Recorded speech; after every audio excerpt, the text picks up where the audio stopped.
Hi there, Lori from Stamp with Lori here.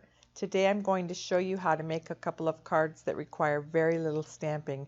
You can use your scraps that you have around your craft room, punches, whatever embellishments you have. You don't always have to use a bunch of stamps, so this is going to be a little bit more fun today. The first thing I'm going to do is I'm going to score the front of my card using my Simply Scored scoring tool. I'm going to score in from each side at 1/4 of an inch, and then the top and the bottom at 1/4 of an inch. And I'm doing it from the inside out so that my score lines are actually raised on the front half of my card. Then I'm going to take my balloon bouquet punch, and using the small balloon I'm going to punch out some random balloons out of different colors. I've kept it there to 4 colors, I guess. Yeah, 4 colors.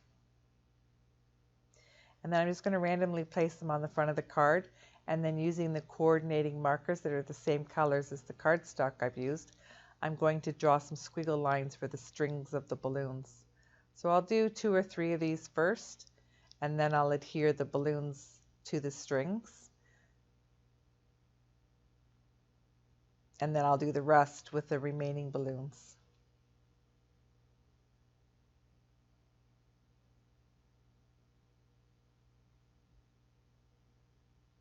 Keep in mind too, you'll notice here, well, you might not have noticed, but I've only used 7 balloons here. So you always want to keep your embellishments at an uneven number. There's something more aesthetically pleasing by using uneven. It's this unwritten rule.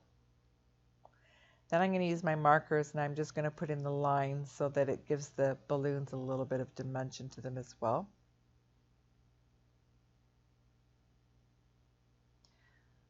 So next, all I really need is a greeting, so I'm going to use the punch that I have here, and I've got one punched out again in the same colors as the balloons, and then I'm going to use one of my stamps that I have to stamp Happy Birthday, and the ink that I'm using is the same color ink as one of the balloons, which is Old Olive. And I'm going to use dimensionals to pop up my greeting. So you see, this card was done very quickly, very easily, and it's kind of nice because it's a cute little card, and adding the scored lines in it just adds a little bit of dimension to it, and it's a cute little card.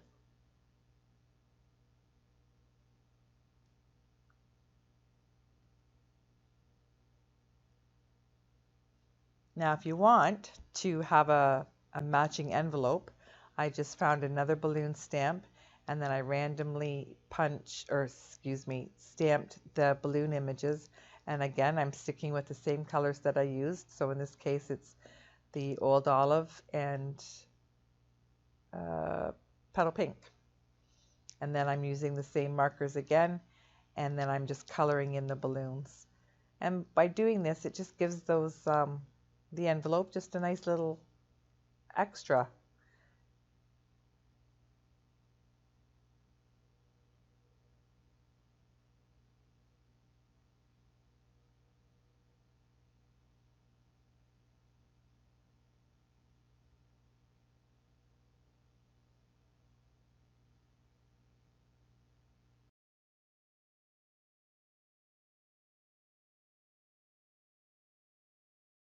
Okay, the second card is just a little bit more involved, but again, it's still very easy and just using whatever you have at home.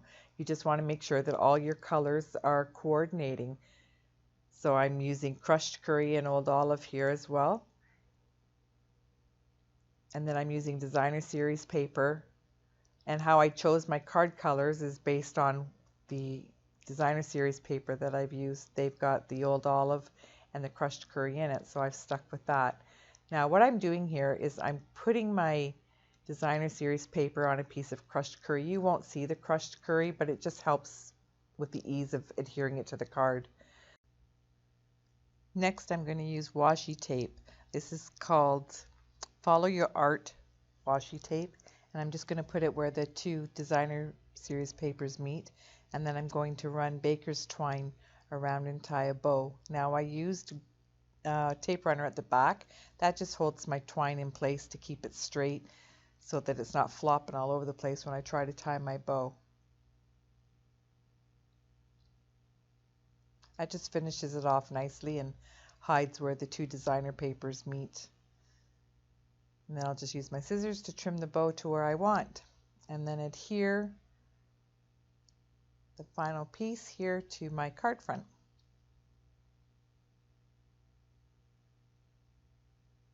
Now the fun part begins.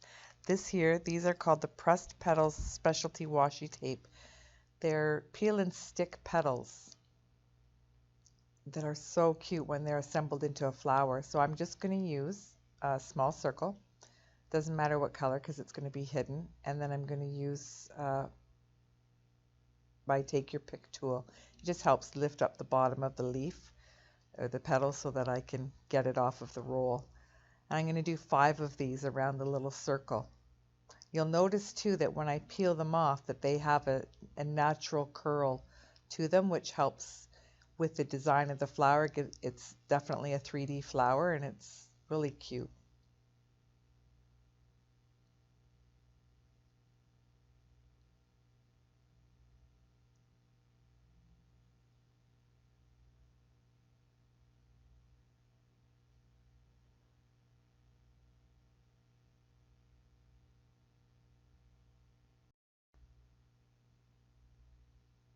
Now I'm going to use my embossing buddy because, as I said, these are peel and stick petals, so the back of them are sticky and I don't want them to stick to the back side of my paper.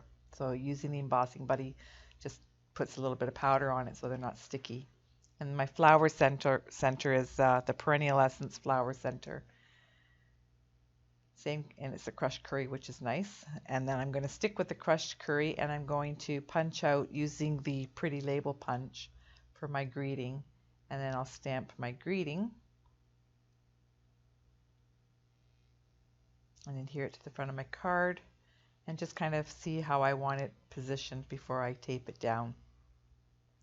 I'm going to use the leaf punch to punch out a couple of leaves here, still in the mossy meadow, to try to decide where I want to put my leaves.